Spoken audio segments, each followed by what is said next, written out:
Welcome to Old Man Energy. I'm your host, Flint Anderson. And if this is your first time with us, then thank you for joining us. Make sure that you like and subscribe and hit that notify button to get updates on everything we post. We put bonus episodes up from time to time. And as always, every Thursday, we drop a new episode for you of stories of my business, my life, and sometimes interesting guest speakers. So if you are returning to us, thank you very much for finding a reason to come back. Your attention, likes, and shares are what drives this. If you find some value in what we do, please share it with your friends, as that's what makes this work. And we appreciate you very much. I want to talk today about family. I want to talk about dedication. I want to talk about decisions and mental real estate. I know that's a lot of things. And how are we gonna sew all those together? Well, if you guys follow me on social media, which you should be, because I place different things on the different socials throughout, all the links are below. You know that my daughter recently moved back, and one of my granddaughters. And she lived the furthest away. She lived in Las Vegas. Through some unfortunate circumstances out there, she made her choice to come home. I think she might have been going to come home a little bit earlier, in a while anyway. She's just coming home a little bit earlier, and she needs some help doing that. So I left. It wasn't even a decision of not helping her when she called and asked for it, but it was how. And so that's where the mental real estate comes in. And I'm going to share some stories from that trip. I'm going to share some anecdotes and what have you. But ultimately, we tend to make decisions for our family and with our family differently than we do anything else. Sometimes we spend time thinking about stuff and trying to figure it out and just agonizing over it back and forth when we're really not thinking about the stuff. We're just either putting it off because we don't want to do it, or we're worried about the worst possible outcome that could happen. All that does is take up extra time, and it really doesn't do anybody any good at all. It does, especially not you. It leads to anxiety. A decision not made is worse than making a bad decision and having to change it after you've done it. You imagine all the different things it could be. So we explored some options with her, tried to figure out the best way to make that happen, and ultimately decided that I would come from Florida, drive out there, and then bring her stuff and then back. I made a road trip out of it. Didn't plan on driving across the country for 8 days. That is absolutely brutal. I don't know how you guys that are truck drivers, hotshot truck drivers, any of you guys that drive for a living, I do not know how you do it. I have I had a lot of respect for you before because you guys work hard, but I have mad respect for you guys now. I don't understand. If I had to do that, I'm afraid I'd wake up depressed every single day. It got harder the longer I was on the road. Not to say that there weren't good parts to it, but mostly it was just exhausting. Loaded up, headed out, drove about 500 or 600 miles the first day, made it to Mississippi. Had some interesting experiences in the hotel there, and I'm gonna give a shout out to a couple of the really great places that we stayed on the way. And I'm going to tell you about some of the others, but I'm not going to give names to the places that were less than stellar. No place was terrible. No place was unsafe. Some of them were just different than others. So my experience in Hattiesburg, got there late, dragging a trailer with me, which is empty, is not a big deal. I know how to move it around in a parking lot, but other people don't necessarily know where to park whenever you are parked in a smaller parking lot. So that was interesting, moving that around, getting there in time to grab something to eat and go on about my business. So first 2 days on the road, I made it to Amarillo, Texas. I stayed at the Studio 6 in Amarillo, which is an incredibly cool hotel. It's an older hotel. It was built in the 90s. I guess that's what I read online. All lit up, blue LEDs all over the outside, the inside. All these suites open onto the lobby. The rooms were big. They were clean, had a little kitchenette in them. Just an incredibly cool place. So you overlook the pool. We got to see kids and families having fun down there. And I thought I'd gotten there a little later, forgetting about the time change. So I had time to eat, had time to relax. Didn't go swimming, but just chilled in the hotel and relaxed from driving all day. And man, those roads in West Texas coming out of Dallas are just boring. There's just nothing out there. Slowdowns into the little towns, which some of the little towns had some cool scenery, but nothing. There just was nothing. I did have a fly to keep me as a companion, but man, there's only so much talking on the phone you can do and listening to music and audiobooks and podcasts. And sometimes there were just hours where I just sit there and drive in silence and think. And I think we've really gotten away from that. just spending time with ourselves. I know that we spend our time in a world of distractions, and that's not necessarily a good thing. Sometimes it's good just to think and process and really come to terms with who you are. And you don't have to be on the road to do this. I just happened to do this on the road, especially that leg of the trip. Cell phone signal was not great out in the middle, so there wasn't a lot that I could do, especially when the streaming wasn't working. So I was able to reflect, I was able to think about my goals, I was able to think about the stories that I wanted to share with you guys, and just about the lessons learned. And the ultimate lesson learned here is the last time I drove across the country, we did it for vacation. I think it was 10 or 11 years ago. And I swore I'd never do it again. I'd fly because it was hard. And yet, we'll do things for family that we won't otherwise do. And that's part of being a dad. And that's one of my greatest accomplishments in the world is being a dad. And I love being a dad. I love being a grandpa. And I love my family more than anything else. So as I was driving and as I was making the sacrifice and trying to run, not trying, I was effectively running the business. My team really handled things well while I was gone. Then I had a lot of time to think about that and to think about what it means that we provide value as men and that we provide value as fathers. And your family needs to rely on you, and there needs to come a time where you can rely on them back. But ultimately, they need to know that you're there. And our capacity changes from the time that our children are young and living in the house, whenever we need to encourage them to make mistakes and to give them a safety net to make those mistakes into changing as they move out, as they start their life on their own, into being there for them. But the time shifts. This is happening with Ashton right now. He's struggling. He's living on his own. He's having a hard time with taking initiative for everything because he's not getting as much done as he used to when dad was right there. He's feeling like he's maybe lazy. He's not, just not used to having to take the front seat on everything. And we struggle as parents sometimes trying to figure that out. As that we shouldn't always, my solution for him is if he needs to fix his car, needs this or that, hey, he's there. He's my buddy. He's always there to help. So we're going to look up what we need to do. We're going to watch the instruction videos, and then we're going to go do it together. The process is still the same, but now he has to take the lead on that, because if I continue to take the lead on that all the time, that's not going to teach him anything. It's just going to teach him how to continue to be dependent on me all the time. And that's ultimately not what we want from our children. That being said, a situation like this where I'm traveling across the country, well, that's a little different. That's an emergency situation, a situation where when you've literally explored every other option that you've got and are being forced to make some hard decisions, you know what? Sometimes your kids do need you to step in and help. Sometimes your family needs you to step in and help. It is the way it is. So anyway, on driving, I went from Amarillo on into Las Vegas that day, 2 time changes. That was a little fun. Turns out that time changes are not as hard on your body when you're traveling in a vehicle as they are whenever you're flying. I don't know why, but yeah, it was a little easier. Still was a little weird, but I was able to hold on to Florida time a lot closer as I traveled. The sun comes up. And man, mad respect for you guys in Las Vegas, but your sun starts coming up at 4:45 out there. I'm still a little dark here in Florida.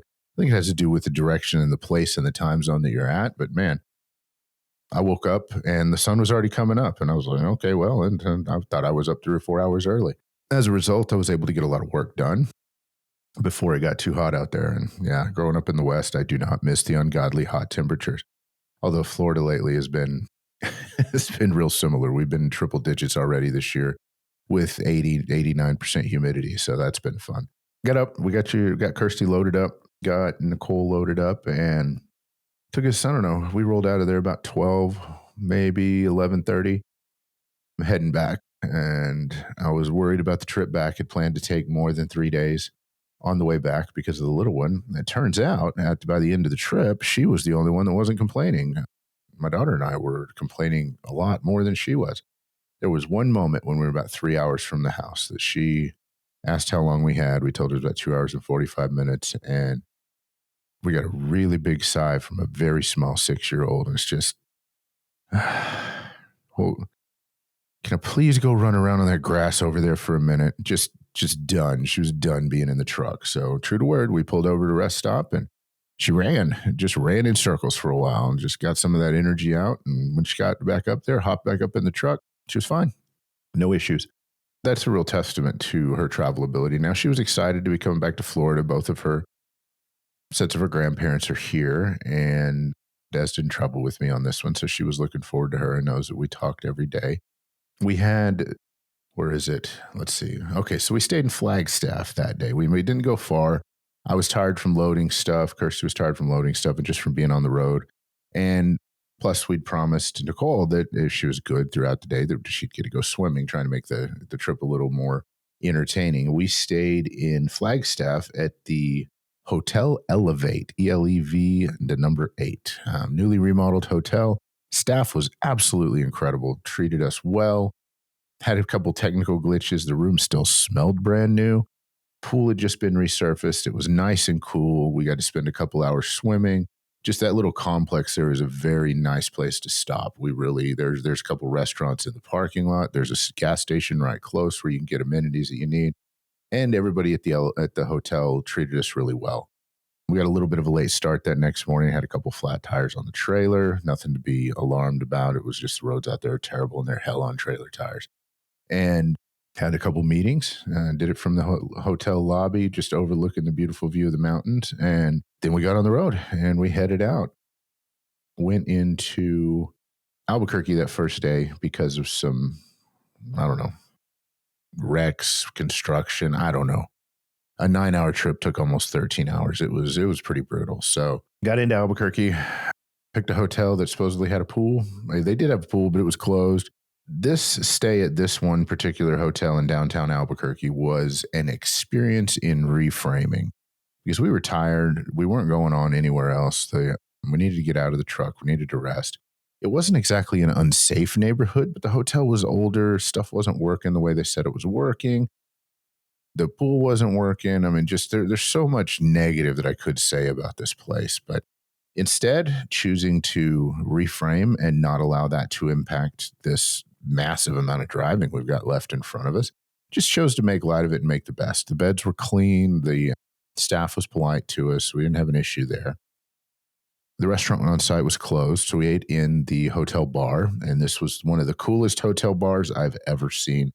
Straight out of a 70s spy thriller. I told Kirsty when we walked in there to get something to eat, I said, the only thing missing in here is an overdressed woman in a cocktail dress waiting on somebody to show up to talk to her to further the plot. That was it. It was just classic. Lounge at each end of the bar. I mean, it was awesome. And it was not busy. They had food. The food was decent. It was typical bar food, but it was something to eat. We didn't have to go anywhere and drag that trailer through downtown Albuquerque. Little one was happy. She wasn't too disappointed about the pool. We told her that we'd make sure she got to go swimming the next night. And so she watched TV and just kind of relaxed, had a good time, and got up the next morning. I went out to check the truck and the trailer. And another thing, too, that you want to remember as parents before I get into the reframing, the incredibly good reframing of this. One thing you want to remember as parents, too, whenever you're in a situation like this, especially dads, is when there's this massive transition going on, and whether it is this trip could be used as a metaphor for a massive transition or as a literal massive transition, which is in this case what it was. While you're doing this and while you're helping, you are the anchor that your family has to normalcy and reality and safety. I knew that the little one at 6 years old was going to be having a lot of really big feelings about what was going on and not able to express them. And she's an incredibly smart girl, but she just didn't really know how to feel. She knew she was excited about going home, but she also knew that it wasn't exactly super safe, that we were hyper vigilant when we were on the road, making sure that she was always close to us. So she wasn't living in her normal state, and especially not sitting in a truck all day, every day while we're driving. As a result, I tried to think, okay, what can I do to give her comfort and to make sure that she's okay? Well, talking to her about how she was feeling was one of them. And okay, are you excited? Where are we at? And they did that when I was going out there too. So they were showing her where I was on the map. She knew I was coming to get them. So she didn't think, okay, why am I staying in this house where everything's all packed up? This is confusing.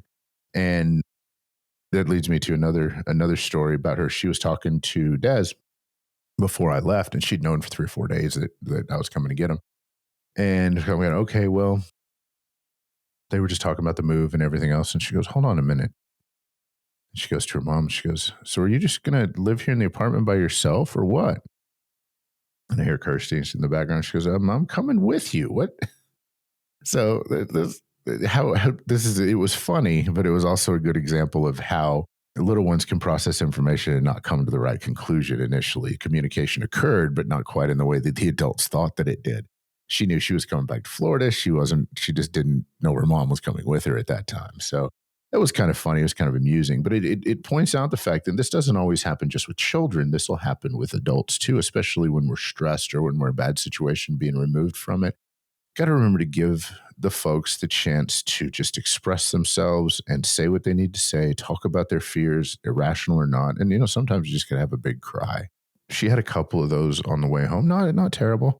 But the biggest one happened at this hotel is I made it a point, and one thing I made it a point for her to do is include her in the stuff. So every time we'd get out of the truck, I would walk her around. Okay, we got to check the tires. We're going to add the diesel. We need to look at everything. She got pretty good at that, even to the point where the last tire that I had to swap, she actually found the problem with the tire before I did, which I thought was incredibly cool of a 6-year-old. But I always made it a point to tell her I was leaving. So I'd give her and mom some privacy and let them do their thing. I was like, okay, well, I'm going to go out and I'm going to check the truck and grab a drink and I'll be back in. Not a big deal. I did that a couple of times throughout the course of the evening. Or sometimes I just go out and sit on a bench or sit somewhere just to give them some time alone. Well, I went to the bathroom and I didn't tell her. I didn't realize it, but the bathroom was completely separate. And she got so scared that she thought I had gone out to the truck, that I hadn't told her that I was leaving, just not knowing how to process that feeling because that safety net there was gone. Now, granted, her mother was her safety net. She was clinging to her mom, but she also knew that I was the one that was bringing him back. And so it's important to remember that, especially when people are in this stressful situation, whether it's a child or an adult, you want to make sure that you talk to these folks, that you talk to your family, and that you just let them feel the way they're feeling. It'll help. It will help make them understand and make them feel more secure and more comfortable. So in the morning, this hotel, there were some interesting characters in the lobby. People saying things that were just completely rude and out of line. Ate breakfast in the restaurant that was supposedly closed down. It was just typical hotel breakfast. The food was good, but in this giant conference room, I mean, it was like a football field. The place was huge and there was nobody in it. So did my meetings in there, had breakfast, and that's going to make an awesome entertainment complex for somebody one day because hopefully they're remodeling that place because it desperately needs it. Said they were remodeling it, did not see a lot of evidence of that, but at one point, the bartender the night before told me, because I was the only one there having a drink, and she said, I asked her, I said, well, you're not being rude or anything. I said, but you want me to leave? And she goes, no, I'm contractually obligated to stay open until 10 o'clock. It was about 9 o'clock then. So that was kind of funny. Although the gift shop across the way, not so much. They said they were open until 10 and they closed up like at 5:30 because we wanted to go look in there and they had nothing. So got up the next morning, getting ready to take the stuff out to the truck, go out to check everything because nothing secured. The parking lot supposedly had security, but no, don't trust everything. Want to make sure. And these guys were selling watches and jewelry out of their imports, not well modified imports in the parking lot. Again, typical cliche. Well, that started to irritate me, and that's really what got me to thinking about this. Okay, well, now just all this different stuff happened with this hotel. The pool wasn't working. The room had some issues, all the things. And now this. And I'm like, man, my granddaughter's here. What are we going to do? So anyway, got him back in the truck, and I made a choice right then. I said, okay, I can either think about this for the next 12 hours that we're driving, or 10 hours or whatever the drive was that day, or I really need to get my mind right because these girls don't need me being in a pissy mood the whole time. And Kirsty already felt kind of challenged about picking the hotel. She goes, I'm not picking the hotel anymore. This is ridiculous. I did a bad job. Well, she didn't know. She did what it said on the reviews. And we all know you got to read the right reviews because sometimes they don't make much sense. So anyway, I reframed all of that. I said, you know what? They had free entertainment in the lobby as we were leaving, just with the people that were either poking barbs at each other. I don't even know what they were saying to each other. I didn't hear it. And thank goodness I didn't hear all of it because some of it was pretty rude, according to my daughter. And then telling the story, I was like, man, this place was great. It's up and coming, says it's being remodeled. They must not have started yet. So hopefully that starts soon because it's going to make a great entertainment complex someday. I see entrepreneurship at work. There's a couple of amateur entrepreneurs out there in the parking lot. I could buy a watch for only $100 more than I could buy it at the local Walmart. and they had a massive assortment of jewelry, both gold and silver, to select from. Very convenient, very easy to bring it right to your parking lot, and they want to show off their success, so they didn't even bother bringing a booth with them. They were selling it right out of their car so you could see how successful they were. Well, that sounds ridiculous. It sounds silly, but at the same time, it made me chuckle, and it made me chuckle every time I got to tell the story about that hotel. So that put my head in the right headspace for driving, and then we came on in. There was Came into Carlsbad, got to visit with my mom for a little while. That was fun. Man made us dinner as she does, and just had a good. It was short, but I had a good visit with family for a while, and then came on in. There was one more, and I meant to have this on my notes. There was a stop outside of Dallas that we'll put the link below. I'm going to call it the Smokestack Cafe, but it was right outside of Weatherford, about 40 miles east of Dallas. A little just oasis. We'd been driving for a while to get there. Wanted to get out and walk around. We're hungry, needed to use the restroom. Got in here. This place was an old mine company store, it looked like. Awesome little place, just an oasis. I think the population of the town is 5, according to their billboard.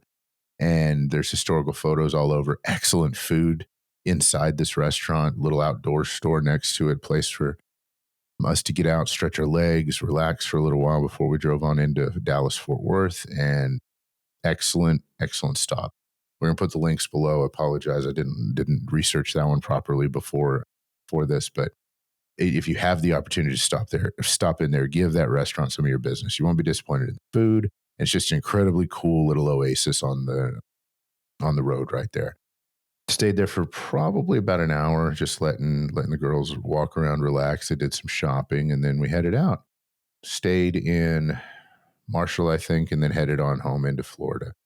So that was the trip out there. But the important thing is my takeaway from this was, one, I'm going to make decisions a little differently moving forward. I'm going to stop agonizing over all of the little stuff that I think and pretend to be worried about. And I'm going to start making decisions more like I would if my family was on the line. Because, I got a lot more done in that 8 days than I would have anyway doing anywhere else, because I had to figure out how to get my regular work taken care of while I was taking care of family. So that was important. I'm going to make more decisions that way. And I hope that you, from this, understand that if we take initiative and take action on our decisions, a bad decision rightfully made can be undone by going, okay, that's not the right way to go. Let's switch and do the right thing. But a decision not made creates more frustration, it creates more anxiety, and it just takes longer to do what you're going to end up doing anyway. So you need to do that. And number 2, choosing how we look at things. I could have looked at that as a miserably long trip done very quickly, because it was. Or I look at it as an adventure, reframing the negative. And sometimes, the negative needs to be dealt with in the negative, but it doesn't have to be remembered in the negative. One quote that I've heard for years is, the difference between tragedy and humor is just time. Well, you can compress that time, and you can choose to look at some of the tragedy you have with just humor and go on about your business. Luckily, we were safe. We had no major incidents, no major catastrophes, got them home safe. And so that part of my family coming home after a couple of years living out west is coming home to start a new chapter in their life, and a new chapter in a position of power. Instead of looking at it as failure and, okay, well, I got to come home and start over. No, she's coming home back with experience, and she's got a plan for moving forward, and I'm very proud of her for that. So how we look at things, how we perceive things, and how we choose to go about things impacts not only ourselves, but those around us. And I hope that you guys have enjoyed the story, but I also hope that your takeaway would be, make your decisions, stick by them, be there for your family, and really just choose not to let things make you miserable when you can. Reframe them, make them silly, make them humorous, and just go on about your business. Guys, I appreciate you. Again, if you found some value here, please go to some of the links below. I teach every month how I got started doing this, how I'm able to, at the drop of a hat, spend 10 days on the road to go get my family without asking anybody's permission, how we were able to travel as much as we have. I've been a full-time entrepreneur since 2004. If you have any desire to live a lifestyle like that, click on either one, Leadership Legacy course or the $750,000 mastermind. Both links are in my bio. I teach how to do that every month. Love y'all. Peace.